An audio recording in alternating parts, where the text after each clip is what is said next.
So the rest of the list, I think there are some important names, but Hold basically up. You disrespected Will Fuller, man. You okay. said that I'm not even lying. I think he's the best player on this entire list. Personally, Whoa! I think he's the best player on this entire list. When Yeah, he's when healthy, he's on he's the drugs. best player on this list. Not I mean, the- listen, Not the close. PEDs, that was so that he would stay healthy. The guy's been banged up.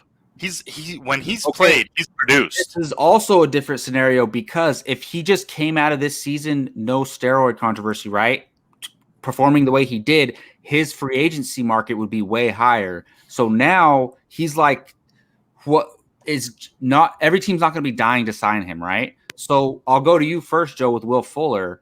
And then for the rest of us, I want to wrap this up under an hour here. Like, look at the rest of those names, and is there any scenario that really stands out to you that you want for one of those players on one of those teams? But Joe, for Will Fuller, like, what scenario do you see working out for him this offseason? So I know the Packers don't have money, but where there's smoke, there's fire. And the Packers were interested in getting him at the deadline. Trade for him. Yeah, they did, and they'll clear up some money, dude. These guys have a way, man.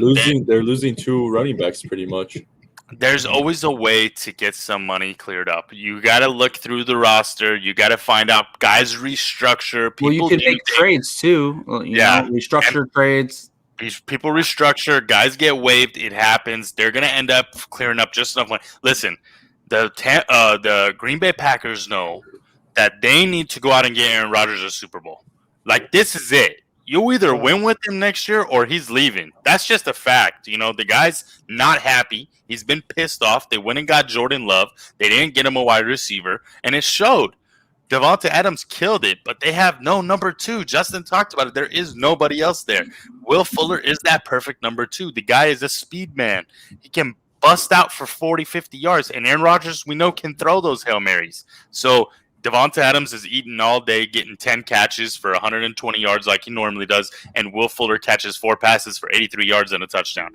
You can see it right now, and the Packers are going to the Super Bowl next year or the NFC Championship to rematch Tom Brady and the guys. Except now, go ahead. Go ahead, Joe. No, go ahead, Joe. I was going to say, except now the Packers have weapons, and the Bucs lost a couple. So we'll see what ends up happening. But I still think that he finds a way to get to the Bucs. The guy wants to win, and I don't think he was dying to go back to Houston after everything that happened with his buddies Hopkins and Watson.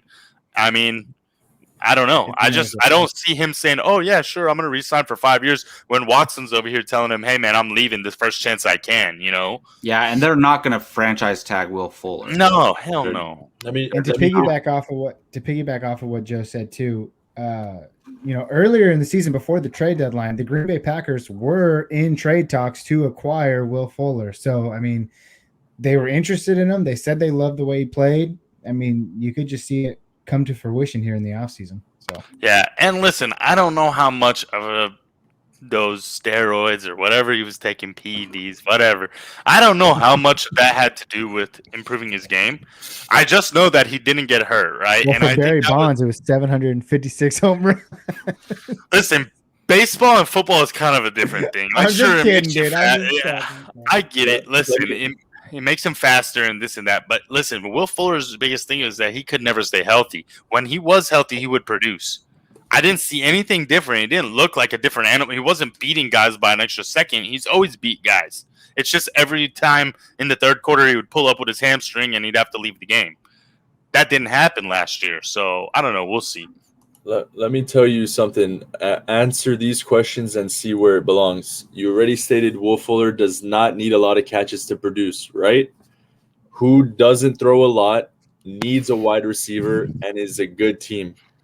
The Ravens. There we go. That's where I think the fit can get in. What's the difference between him and Brown?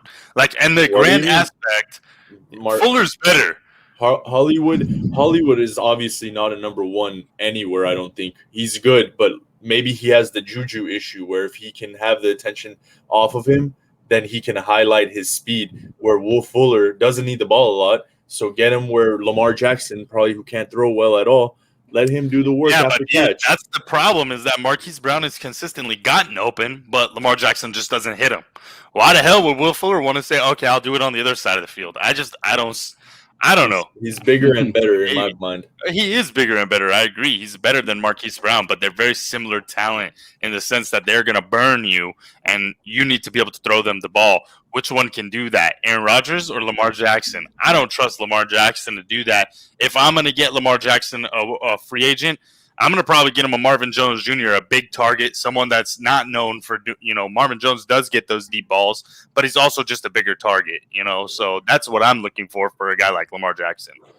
Yeah, man. I mean, I think, let's say the Patriots do kind of retool and they don't want to bring in a Kenny Galladay or a Juju or a Chris Godwin and spend a lot of money on a 5-year contract. I could see them bringing in a guy like Will Fuller. They have to do something at quarterback, right? And we speculate, bring in a Wentz, bring in a Garoppolo, whatever the case is.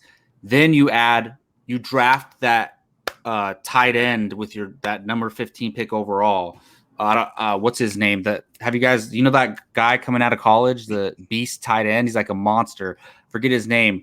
But you do something like that with that 15th overall pick, and then you got an offense. And I think their defense is already still solid. They have a bunch of guys coming back who sat out 2020. Mm-hmm. So they could still be a good team if they just fix the offense, Yeah. So I could see Wolf, and we know Belichick. I don't know if it was Brady or Belichick who brings in like damaged goods. Like they brought in Antonio Brown, they brought in Josh Gordon. So maybe they want to bring it. I could see Belichick doing something like that.